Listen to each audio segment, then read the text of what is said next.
Hey everybody, the Nevada legislature on Monday will take up at special session a set of recommendations formed into legislation, including a $750 million subsidy that will be used to help Las Vegas Sands, of which Sheldon Adelson, the $29 billion CEO, is the founder and head, and the Oakland Raiders, represented by Mark Davis, as well as Majesty Realty, build a 65,000 seat NFL ready stadium that will also be used by the University of Nevada, Las Vegas.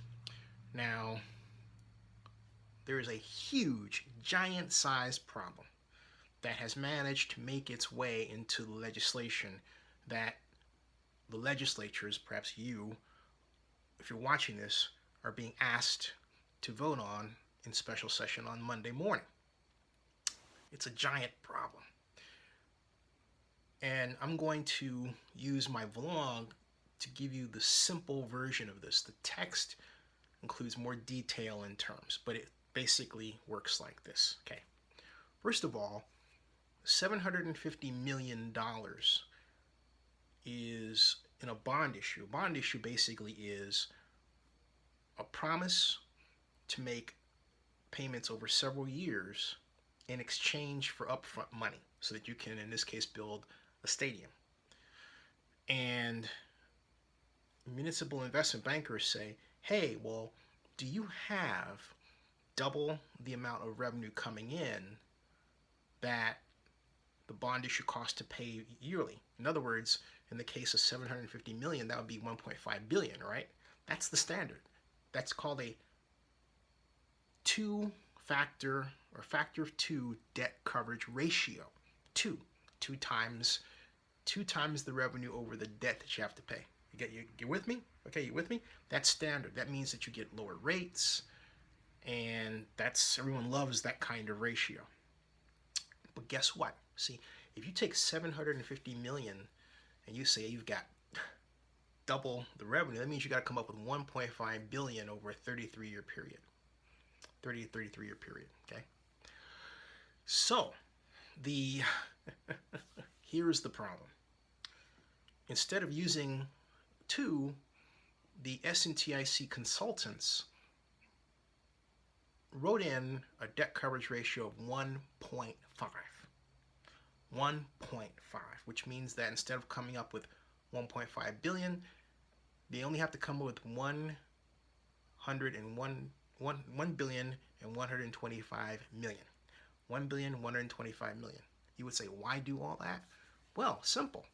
Because if you're showing it to public officials like yourself or someone else who really isn't entirely up on bond finance, you could say, hey, look, this is the total amount of money that we need, 1.125 billion, okay, to pay for the 750 million. No, we've got it.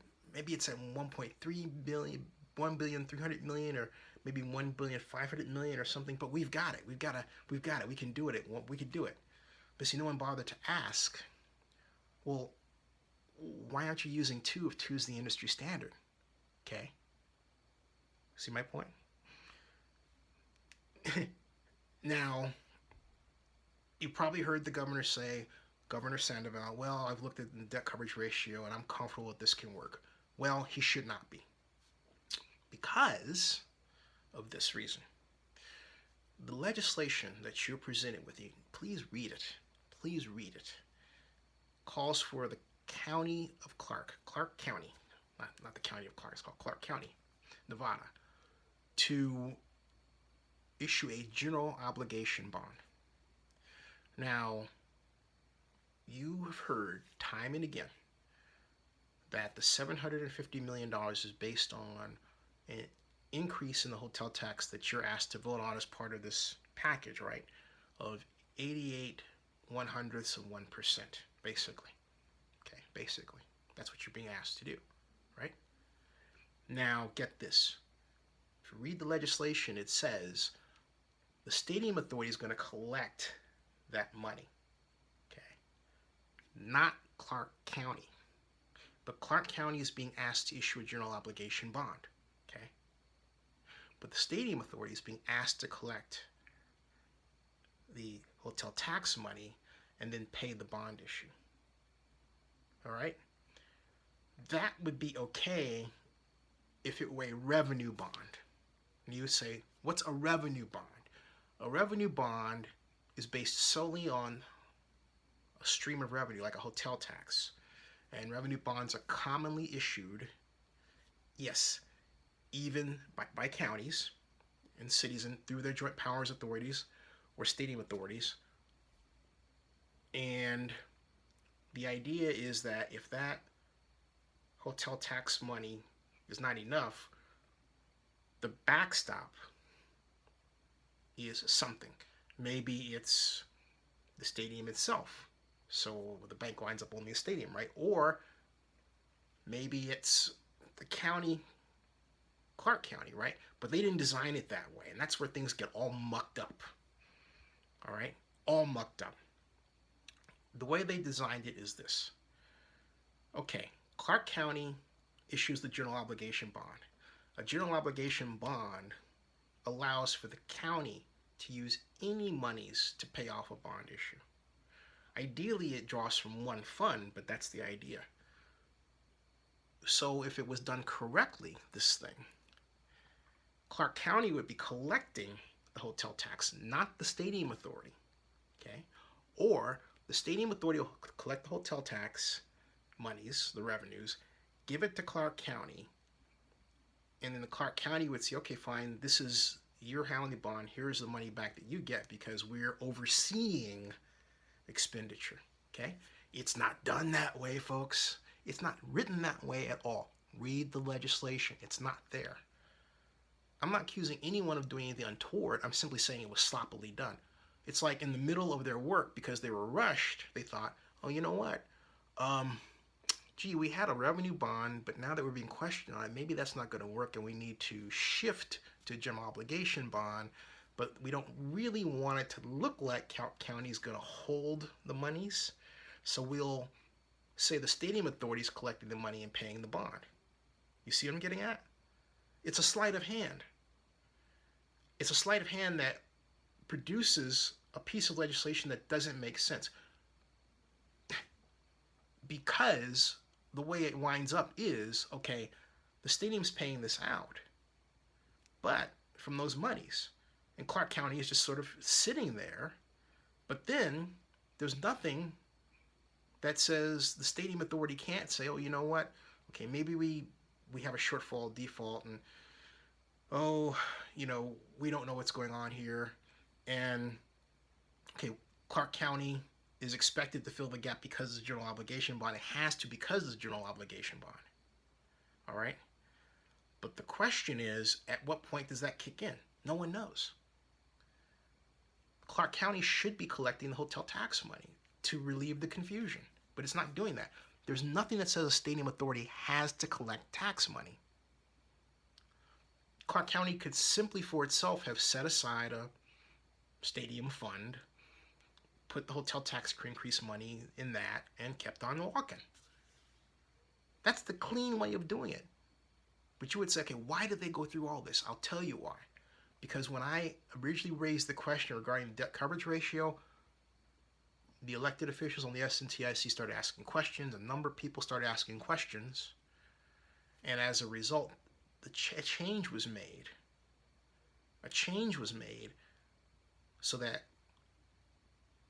with the general obligation bond issue, the stadium, the consultants to the SNTIC could say, well, because it's a general obligation bond issue, we can justify a debt coverage ratio of 1.5.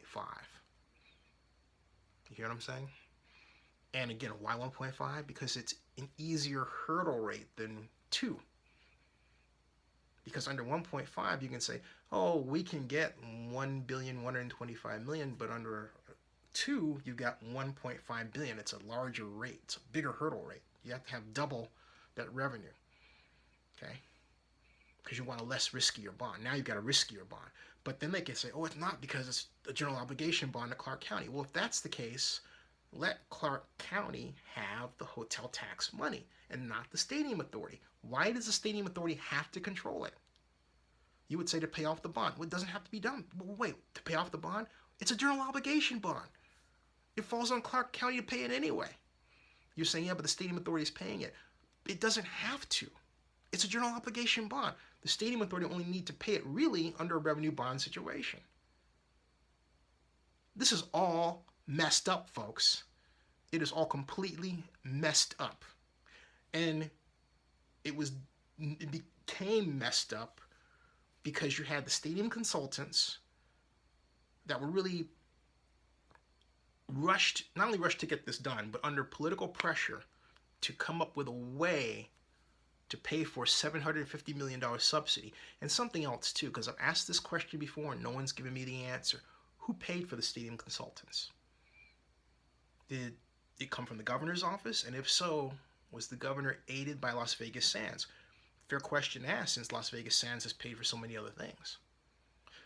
If Las Vegas Sands had a hand in paying for the stadium consultants, that taints this entire legislation right then and there. Basically, it's the developer,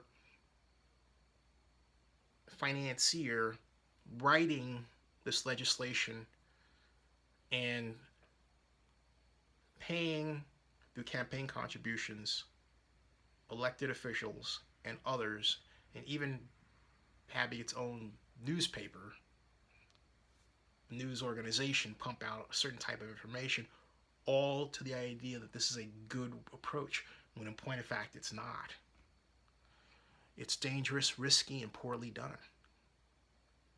And ask for a lot of money that really Mr. Adelson could pay for out of his own pocket. Heck, he just opened a $4 billion casino in Macau, 3 weeks ago? So, don't do this. What's that old saying? It says if it don't fit, you must acquit. Well, I'm going to say basically that if this doesn't jibe, then it's a lot of jive. It doesn't jibe, it's a lot of jive. It needs to be scrapped and completely rethought. It's just not properly done.